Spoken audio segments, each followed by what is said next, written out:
everybody. Welcome to another episode of Self-Helpless. I'm Kelsey Cook. I'm Delaney Fisher. And today we're going to be doing a highly requested book review. We're going to be reviewing The Power of Now by Eckhart Tolle. We're very excited to discuss it with you guys. And just a couple quick announcements before we get into everything. I have some tour dates coming up, and nothing makes me happier than at these shows on the road, seeing helpsters in the crowd, having you guys come up afterward. It is the best. So I am going to be headlining the Helium in Philly, March 25th through the 27th. I'm going to be headlining Spokane Comedy Club, April 8th through the 10th. That's my birthday weekend. It's going to be very fun. Woohoo! And I'm going to be headlining Tacoma Comedy Club, April 15th through the 17th. So there are other tour dates as well for the rest of the year posted at kelseycook.com. But those are the three big ones coming up. And they are doing it so safely. Like, these clubs are doing an amazing job. I feel like I have been very careful during COVID times, and I feel safe there. You know, like, I'm not like out being an idiot walking around grocery stores without a mask. Like, yeah, come on down to the comedy show. It's going to be great. Like, they have made me feel very safe there. They are, checking temperatures at the door. All of the shows are very limited seating, limited capacity, distanced, air filtration, like masks required, you name it, they're doing it. They're doing such a great job. And so I would love to see helpsters at shows. It's my favorite. So go to kelseycook.com for tour dates. And also, we want to give a shout out to our amazing Type A plus Patreon helpsters. You guys are the tits. I mean, those of you on Patreon, we couldn't do the show without you. And yeah, literally could not. We couldn't. And you Type A plus helpsters are like, we're giving you extra hugs. So shout out to Chris, Brandon, Jonathan, Perry, Linda, Michael, and Milton. You guys are real superstars. We appreciate you very much. Yeah. Thank you. So for this episode, I thought it was very fitting to just get a little quotable buffet going on of some Eckhart Tolle quotes from the book. So I have 7, and I'm just going to list them off real quick. They're going to be like rapid fire, baby. Get ready. Okay. It's so early in the morning, and I could use it. I love it. It's going to be better than coffee, I promise. Okay. Perfect. There we go. Realize deeply that the present moment is all you have. Make the now the primary focus of your life. That basically just gives you an idea of like what the book is about. Sure. Here we go. It is not uncommon for people to spend their whole life waiting to start living. This one is my favorite. Okay. What a caterpillar calls the end of the world, we call a butterfly. Let that sink in for a second. Wow. At first I thought you were going to be like, that's fucking dumb. And then... You're catching me so early in the morning that it could be terribly dumb, and I wouldn't even be able to tell you. Like, I just am trying to let that wash over me. Oh. But isn't that that one fascinates me, because we as an outsider, we know that a caterpillar turns into a butterfly, and we know that process. We're like, oh, they're about to do some really cool shit. But a caterpillar's like, holy fuck, I'm probably dying. My life is over. What is this? Before the transformation happens. So I thought that was like a very pleasant, welcomed mindfuck this morning for me. I like that. It's true. Sometimes when you're at your darkest, you don't know what's around the corner, and it can be great. Yeah. Yes. Your outer journey may contain 1,000,000 steps. Your inner journey only has one, the step you are taking right now. You are awareness disguised as a person. There are no problems, only situations. When you're complaining, you're not accepting what is. There you go. That was the hot 7 I pulled really quickly. Wow. Munch on that for breakfast, everybody. Happy Monday. Yeah, I'm excited to get into this book. I think we've talked several times about the impact of COVID and quarantine on everybody's lives, and just how it has forced a lot of people to be present, because living in the future or living in your upcoming plans, it has not been a thing that many people can do. in the Yeah. past year. So Absolutely. So, as you know, we're going to be discussing The Power of Now by Eckhart Tolle. He's a best-selling author and renowned spiritual guide. He provides readers with several methods for navigating the complex terrain of their inner lives and their relationships to the past, present, and future in this book. And just a little bit of a background, basically. So Eckhart Tolle used to live in a pretty constant state of anxiety and depression up until about the age of 30, and was experiencing suicidal thoughts and had been before. And basically, he talks about how this book was kind of birthed out of him, and he said that he was having an especially dark day and said to himself, like, I can't live with myself anymore. And he basically was able to observe how strange that thought was. And basically, if I can't live with myself, that means there's two of me in here, basically. And so for that moment, basically said, okay, there's the part of myself that is suffering, and there's the part of myself that is observing the suffering. And it sounds like that kind of led him into what sounds kind of like an out of body experience in a way, where he kind of realized, he kind of reached this type of, I guess, enlightenment, if you will. And he talks about how enlightenment is not like a supernatural thing that is unattainable for most of us. It's a thing that we can all achieve. But that moment kind of brought him to this new type of awareness, to where he was looking at everything with a new lens. Like he was walking around his neighborhood, looking at birds like he'd never seen them before, stuff like that. So that's kind of this depths of depression, kind of detached. He was able to detach himself from that part of him. So that's the background. And he said that this brought a lot of inner peace and bliss, and people started kind of noticing that about him and saying, can you please like give me what you have? And he was like, yeah, I already have it. And then that's kind of led him to teaching and then this book. So just for a little bit of background, I didn't know that. And I read this book, I think, when I was a teenager. It's been a very long time. I think I read this before I went off to college, or, my first year of college. So, full disclosure, sometimes when we do a book review, like, we have just read the whole book. Sometimes we read it a while ago. Right. Sometimes it's a highly requested topic from you, and we're just kind of bringing awareness to it. But it's kind of a mix of everything in this one. Yeah. So, Kels, do you want to go ahead and start with the first section regarding this book? Yes. So by focusing only on the present and ignoring the past or future, you can greatly improve your life. We are always looking for ways to improve our life, or enlighten, if you will, but we just don't know where to start or what steps to take. We always tend to live in the past or think too much about the future, but the present is the most important, because nothing is occurring in the past or future. What we call the past is really a collection of once present moments that have passed.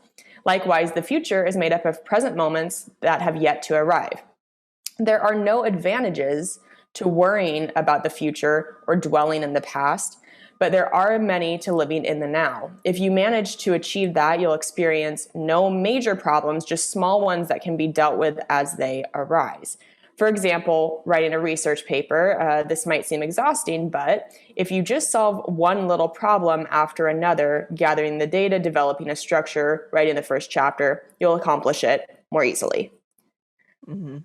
Yeah. It's interesting. I mean, I think we've talked about on this show many times that when you're experiencing anxiety, you're usually worrying about the past or the future, and you have to kind of actively bring yourself to the present moment, whether it's with a grounding exercise or like observing your thoughts and stuff like that. Not to say that you can't be experiencing an immense amount of pain in the present, but I find that I'm more connected to this in the way of those thought loops and anxiety spirals and stuff. And it's like, okay, wait a minute. In this moment, I'm all right. and Right. it's manageable. And yeah, so I think it's very helpful if you're just an anxious perfectionist to try to live in the now as much as possible. Right. And Eckhart Tolle explains that a part of you needs pain to survive, and it creates most of the pain you experience. Pain is nothing more than a self-created inner resistance to external things that you cannot change, because you think so much about the past and the future, but can live only in the present. You have no means to change many things that you're unhappy about. Because pain will by then be such an important part of your life, you'll be afraid to let it go, because doing so would then put your very identity at risk. We think pain comes from the external world, but most of the time it comes from within ourselves. When we are angry or hurt about something in the past, our pain clouds our minds, allowing us to act irrational. Good news, since pain is usually self-created, you can still do something about it. How do you feel about that, Kels? Yeah, pain is one of those incredibly powerful things that I think we all, especially anger as well, anger and pain, I think can kind of go hand in hand. And I think we have a hard time knowing what to do with it. I think a lot of us have a really complicated relationship with pain and anger. And I was just talking with somebody about this, how if we don't validate our own anger about something, if we don't find ways to feel safe in expressing that and in an appropriate way, then that's when pain and anger can be released through behavior as opposed to appropriate expressions. Right. And so a lot of people will kind of like push pain and anger down, and then they will explode. And I think part of that is that people don't want to live in the present. Sometimes people will be experiencing something painful or something that makes them angry, and rather than dealing with it at that time, they push it down for a later date. Right. And don't want to live in the present and deal with it then. So I think even though it can be tough to deal with things as it's happening, I do think it's much better than having it build up and trying to deal with 20 things that you're hurt about or angry about all at one time later. Absolutely. Even the sheer effects it has on your physical being too, to hold that pain in and what that can do to your body and stuff. I think this is a fascinating thing too, where I've been this person, I've met people who really hold on to their narrative and their story about something bad that happened, or being a victim of something. And of course, like, some things are absolutely horrible, but I've done this too, where it's, for so long I held on to this identity that like I'm a starving artist, and like, if I'm not in pain, if I'm not uncomfortable, I'm not going to make art, I'm not going to be good at anything, you hold on to that narrative and that story for so long. And at some point I was like, I don't fucking want this anymore. I don't want this story. Like, I want to change the story. I want to change the script. And realizing that we have the mindfulness to observe that and make those changes, I think is super powerful. Yeah. And I think there's something to be said too, in terms of kind of like either positive or even negative affirmations, that what you are continuing, because you're talking about people who really keep their narrative alive, right? Of a painful narrative or their struggle, that if you continue to repeat it over and over and over, you are living in that energy of the past. And it's depending on what you believe, how much you feel like the universe is picking up on that shit. But that it could potentially keep like bringing that back into your life. And I remember John Heffron, who's a good friend, great comedian I've worked with many times over the years. He has watched my act develop over the course of time. And it was like a little over a year ago. He was watching me and I had jokes about being broke and or something like that. And he was like, you have to stop saying that, because you're going to keep being like, you're keeping yourself there. You're keeping your life in that sort of, like, you keep just saying over and over on stage at night, yeah, I'm broke, so blah, blah, blah. And he's like, you're just telling the world that you want to keep being broke. Like, oh stop. wow, You know what I mean?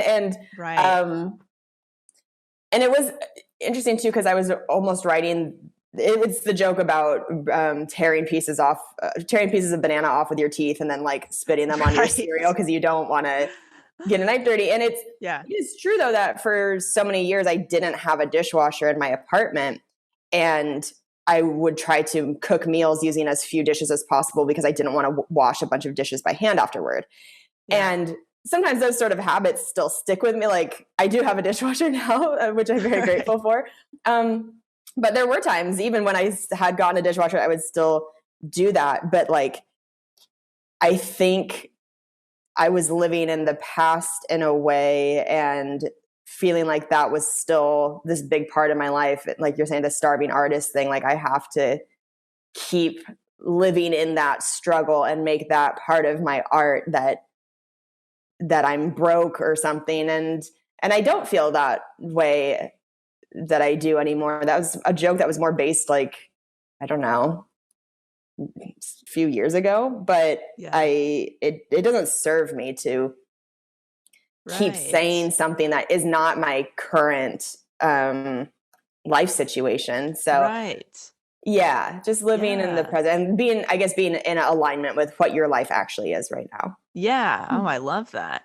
I remember what I was going to say. It's the quote that's attributed to a lot of different people out there. So I don't know the source of it, but something along the lines of, it's not your fault what happened to you, but it is your responsibility. And of course, I take that to mean our responsibility, once we're adults, to kind of look at that thing and analyze it and make any necessary adjustments if you can, in order to, for your best interests, and also to, like, for other people as well, not to perpetuate any harm and stuff like that. But honestly, sometimes the present moment is so painful that these fucking mindset exercises aren't going to fucking work. You know what I mean? Sometimes it's like you just need to numb out and try to get through that present moment. And I think that needs to be, said too, that it's not all fucking rainbows and butterflies. Sometimes you just have to do whatever you can to get through the pain of whatever you're currently experiencing as well.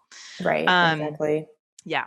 Would you like to talk about the ego? Yes. The ego is a part of your mind that stops you from being happy. Ego, a part of your mind that controls your thoughts and behavior without you noticing. It leads you into situations of conflict with others and makes you unhappy with your current situation so that it can gain control over your behavior and thinking. The ego is a destructive part of the human mind. It wants to be the most important part, and it knows no limits. So if you let it control you, it can ruin your happiness.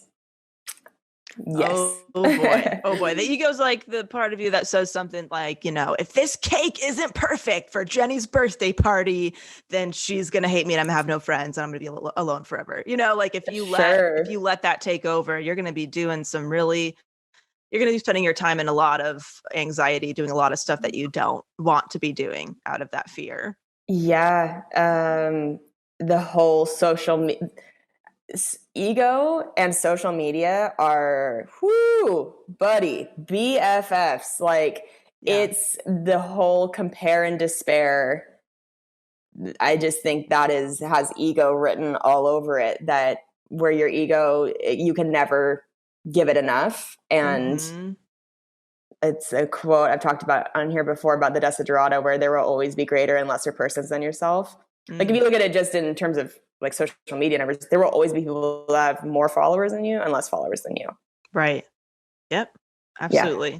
So, if you want a richer and almost painless life, almost painless is the key word. Yes. Separate yourself from your mind and focus on your body. The ego is the main reason why you should separate yourself from your mind and focus on your body. Why? Because the mind is responsible for pain. Your body knows what is best for you. By listening to your body, you can realize what is important in your life. Nobody has ever found enlightenment while concentrating on the mind and ignoring the body. Yeah. I mean, I feel like this book is really all about how to live in a consistent state of like alert meditation, where you're going through life and you're doing things, but you're also in this like kind of underlying meditative present state as much as possible. Right, right. And my therapist is a somatic therapist. And so she deals so much with the mind body connection and just really emphasizes the importance of it is one. It is not a separate, like, if you are struggling mentally, you're going to feel it in your body. And it is just very, very important to be in touch with how you're feeling physically. Absolutely. I love, there's, I think it's a relatively known tool out there where it's like, when you're a decision making tool, when you're making a decision, instead of trying to think your way to the decision, of course, like make your pros and cons list and all that stuff, but tune into your body and see how your body is feeling about the decision. And a really good thing that you can do is, as far as like a jumping off point, is think about something that you usually look forward to. Let's say that tomorrow I'm going to be, going to, I don't know, a theme park or something, whatever. Yeah. Something that might, actually, I fucking hate theme parks. Let's just say. You hate theme parks? I'm just, the crowds and the lines. I like theme parks when it's just more, not so crowded. But anyway, sure. Let's say I'm going to my favorite restaurant tomorrow. I might check in with my body about what that feels like. Oh, I'm really excited for that. That's going to be nice. How does my body feel? It feels lighter. It feels like tingly when thinking about it, whatever. Right. Great. But let's say that instead I tell myself, okay, I have to go to the doctor tomorrow for a checkup. My body's not feeling that light, tingly. Right. It's a little more heavy, a little more dreadful. And then once you get your kind of, that jumping off point of how your specific body responds to something that you look forward to and something you don't look forward to, then ask yourself about the decision you're considering. Do I want to take this job? What does that feel like for me? And see what your body does, like which end of the spectrum it's kind of gearing you towards. But anyway, that's just something that I use my mind and my body when making decisions. So. Totally. Yeah. Observing the mind without judgment is the best way to separate from it and thus free yourself from pain. In order to separate from your mind, you must understand the power of the mind. Observe it. Through observing, you manage to create a gap in the flow of thinking. The other method is to observe your mind without judging. If you judge something, you're back to using your mind. Listen to that nagging voice, but just smile at it and accept that it exists. By doing so, you'll learn to notice your mind without having to follow it to wherever it's trying to lead you. Yeah, that's a big, if you guys use the Headspace app for meditation, that's a really big thing, is a technique called noting, where you're never trying to completely eradicate thoughts and feelings from coming into your experience as you're meditating, but you are supposed to note them. So as they come in, you just observe. You go, okay, that's a thought. And then, kind of go back to your breathing. Oh, okay, that's a feeling. And that way you do kind of create that gap, which is something I struggle with. I really live in my head a lot. I can have a hard time separating from that and getting space. And so that helps a lot. Mm-hmm. Mm-hmm. And I remember what I liked about this book specifically is that Eckhart Tolle, talks about how like, this is not new shit he's coming up with. This has been around since the beginning of time. So many spiritual teachers have been teaching this. And I appreciate when somebody can kind of encompass like all the religions of the world and say, look, these are all people that have been enlightened and they're all saying the same things. And so much that happens that, humans get a hold of that particular, religion or idea. And then a lot kind of is piled onto it. Rules, regulations, guidelines that can kind of take you out of this message. So I definitely appreciate that he kind of encompasses everyone.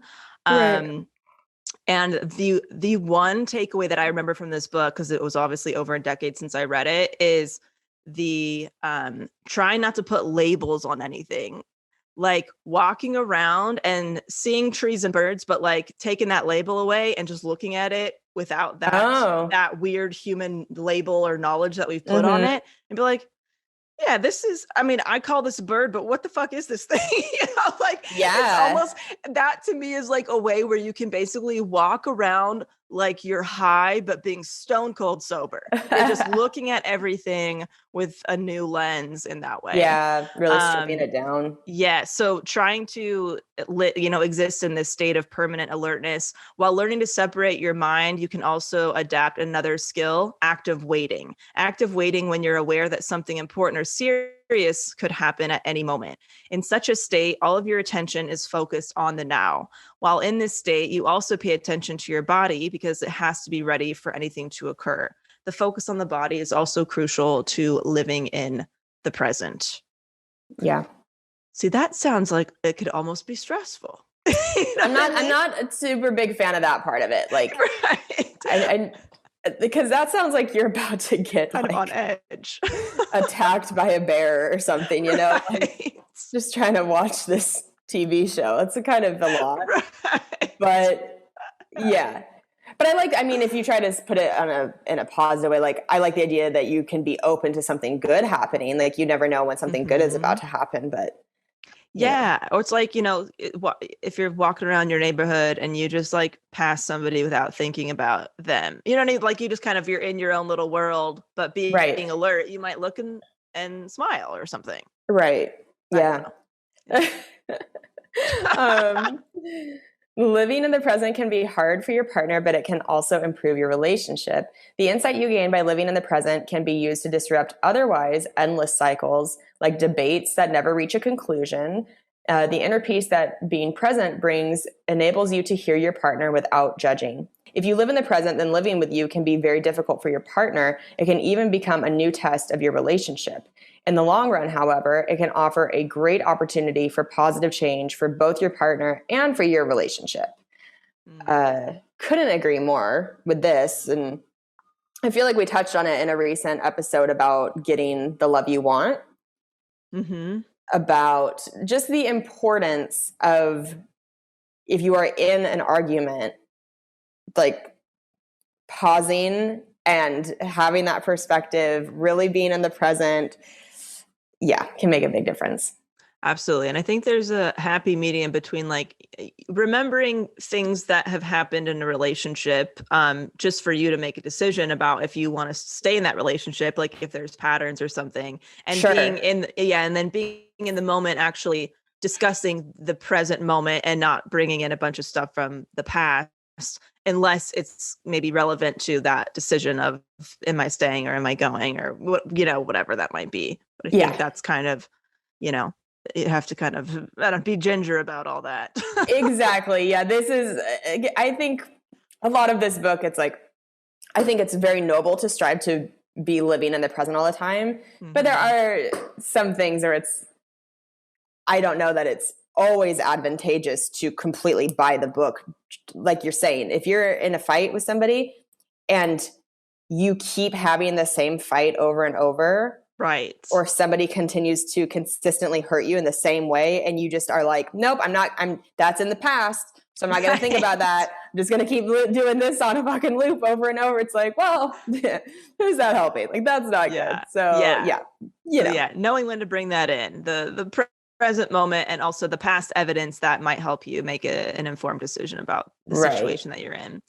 And not all pain is avoidable. Surrendering to the present does not mean ignoring sad or hurtful feelings. So when experiencing something traumatic, sometimes it is best to just accept it. This may sound insensitive, but holding on to it can ruin your mentality and body.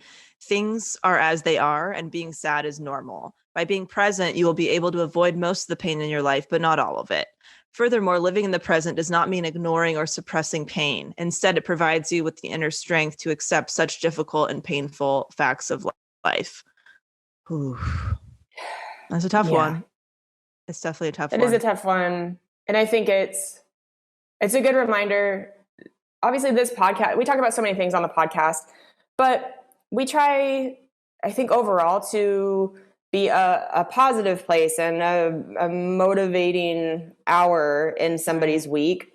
But I do think in our society, we've started to look at pain or sadness as a failure or as something that you should not feel.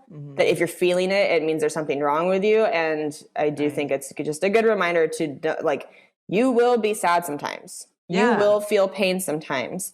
And taking care of yourself is crucial, but it's like, just because you go on a run and meditate during a painful time doesn't mean that you're going to eradicate something super pain. Like, it's okay. You're human. Yeah. And if you're in pain, you're not weak. You know what I mean? Yeah. I think there's like this weakness around like, well, you know, why can't so-and-so get over it already? You know, Right. and God, everybody's healing is going to look so different, you know, depending on so many factors.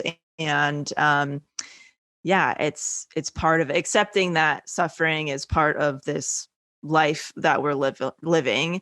I think it can maybe take the power away a little bit, but you still have to go through it. You still have to feel those feelings and allow yourself to do that. Right. Absolutely. Surrendering to the present does not mean living a passive life, which is, I guess, what we were just talking about with like the relationship stuff. And living in the present is an inner process of feeling and insight, and doesn't entail you having to develop a passive external behavior. It provides you with new resources and new ways to solve problems. It's certainly true that living in the now can bring you new forms of strength and determination, because you don't waste your inner resources creating problems. In fact, you don't see problems, you see individual, manageable situations that you can solve, which makes you more effective. By focusing on the present and keeping the past and future in their place, you are more able to see clearly whatever it is that's actually wrong at any given moment, and you also have the strength to change those things for the better. So, to sum up, do not focus on the past or the future. Live in the present and try to separate yourself from the overthinking mind. Following this method will reduce your suffering and improve your life. Ooh, Eckhart Tolle. Yeah. And, you know, Eckhart also talks about that, of course, like, you know, like we said, enlightenment is not superhuman. It's something that we can all achieve by being, you know, instead of doing. And being can be felt, but not fully understood by like our human mind. So being is really just feeling your own presence and feeling at peace and whole, you know, in that moment. And I know for me, when I am present, I prioritize enjoyment and pleasure and connection and loved ones. And when I am not present, when I am thinking about the past or future, I'm in that anxious state, I am not prioritizing what I care the most about. Right. I am doing weird tasks. I am trying to keep myself busy.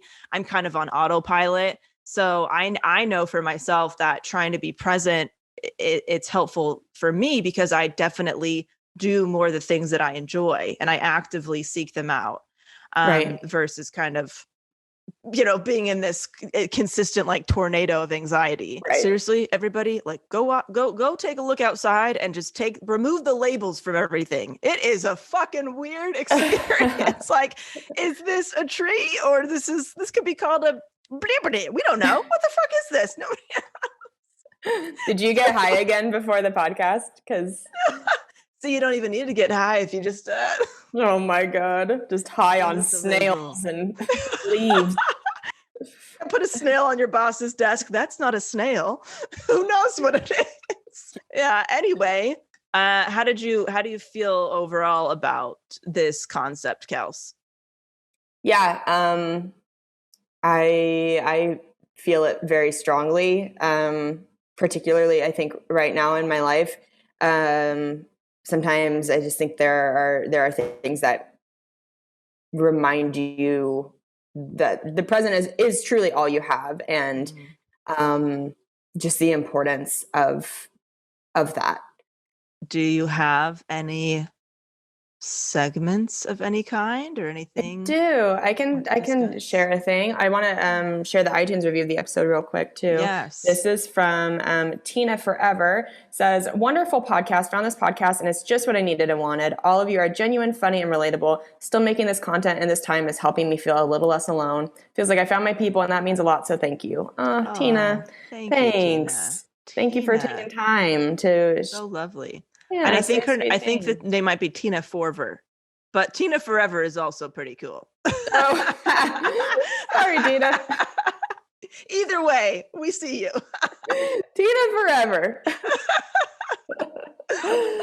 Oh, well, thank you, Tina, for leaving that. And as always, guys, if you haven't left a 5-star rating and review yet on iTunes, you can do it from your phone right now if you've got your phone in front of you. It really helps keep us moving up the iTunes charts. It's how iTunes rates the podcast. All those strange algorithms, and helps people find the show and gives them that sense of community that they might be looking for as well. So we enjoy being visible for that reason. Right. Yeah.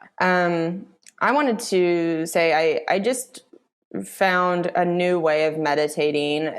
There's an app called the Tapping Solution, and if you're somebody who struggles with meditating in terms of like you have a really hard time getting your brain to focus and not letting it wander like the whole time or whatever, I would recommend checking out this app. We're not sponsored by them or anything. It incorporates repeating affirmations as the voice in the app is saying. Like the voice in the app will say something and then you repeat after it, and you tap on certain points of your body as you're saying it. And it really keeps you present in speaking of being present, keeps you very present in the 10 minutes of meditating. And I feel like I'm getting more out of it than potentially regular meditation. So. Oh, wow. What's the app called again, Kels? Called the Tapping Solution. The Tapping Solution. I'm going to write that down. That sounds fucking cool. Yeah. It's really cool. Neat. I have a hot rec. I feel like, Kels, if you have not seen this, you are going to have a field day with this documentary. It's called Fake Famous on HBO. Have you seen it? No. Oh, Kelsey. Oh my gosh. Okay. This is insane. Okay. The premise is they take 3 people who want to be like Instagram famous, and they do a study, and they take 3 different people. They buy them a shit ton of followers. They make it look like they're going on vacations and all this stuff, and they see what kind of free shit or money they can get out of it. It is fucking wild. Like I knew, obviously, we all know to some degree that things on social media can be fake. They can be a facade. They can be an exaggeration. But I'm telling you, like this documentary, they're like literally like breaking a toilet seat. Like they're taking a toilet seat and putting it on a wall so it looks like the window of a fucking airplane that you are like on the way somewhere. Extravagant, and you are in your shitty apartment and it looks real when you take the photo.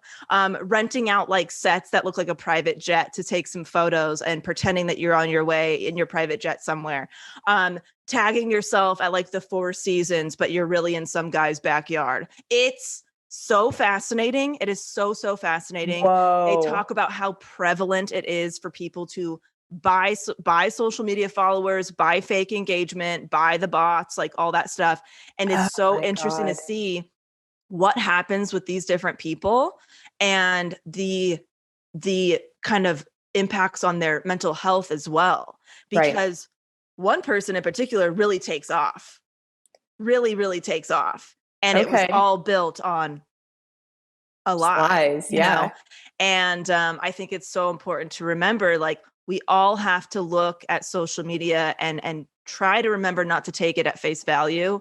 And especially if somebody looks like they have a lot of followers, take a step back from that and just ask yourself, okay, if I couldn't see that number, do I like the content this person is putting out? Do I like this message? Do I, just me as an individual, if they had 0 followers, would I still be following or engaging? And I just think it's so fascinating. I think you're going to be blown away by it. So I highly recommend Fake Famous on HBO.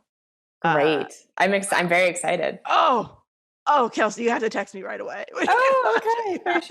For sure. Yeah, anyway, that's my hot rec. Sweet. I will check it out. Thank you guys so much. As always, we love you. Remember, if you live in Philly, Tacoma, or Spokane, go to kelseycook.com, get some tickets. And if you want to be a part of my online makeup workshops, you can DM me your email address on my Instagram, which is at Kelsey Cook Comedy. Oh, also, I just realized I haven't, because I wasn't here last week. Thank you all for watching my special on Epics. Thank you for the sweet messages. If you haven't yet, you can either get the Epics channel on your television, it's a streaming service, or you can watch my special on your phone. You can download the Epics app on your phone and it's like 99 cents for a month of subscription. And Nice.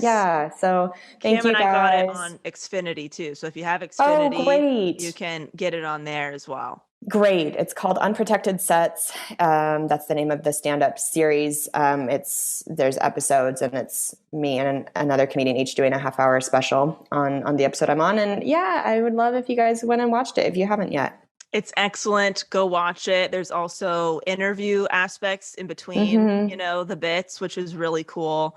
And I'm just so proud of you. And I hope that you've taken a moment to celebrate in whatever way that you can right now. And I just, I love you. And I love you too. Thank you. Thank you. And then, I just want to, I guess, the plug or, send people over who might be interested. I just wrapped up the first season of Aficionado, which is my podcast. Hey, congratulations, Del. Thank you. I'm excited. Yeah, for podcast for business owners and entrepreneurs and artists who are interested in how to take a minimalist approach to business. And if you head over there, I would love to know what topics you might want me to cover in season 2. So you can go to DelaneyFisher.com and submit it there. You can email me. If you're on my email list, you can respond to my email updates and leave a topic there. You can also leave a review, which I would be super grateful for. So we stay on the entrepreneur charts for season 2. And I will definitely see your reviews there in some capacity as well. So just want to say thanks for tuning in. I hope hope you've been finding it helpful. And that's it. Love you guys. Yay. We love you. Have a good day. Bye. Bye. Thank you so much for listening to the Self-Helpless podcast. You can find our Patreon community, merch, and our individual work at selfhelplesspodcast.com. We'd be thrilled if you shared this episode with a friend, or feel free to post it on Instagram and tag at Self-Helpless Podcast so we can repost you and say thank you.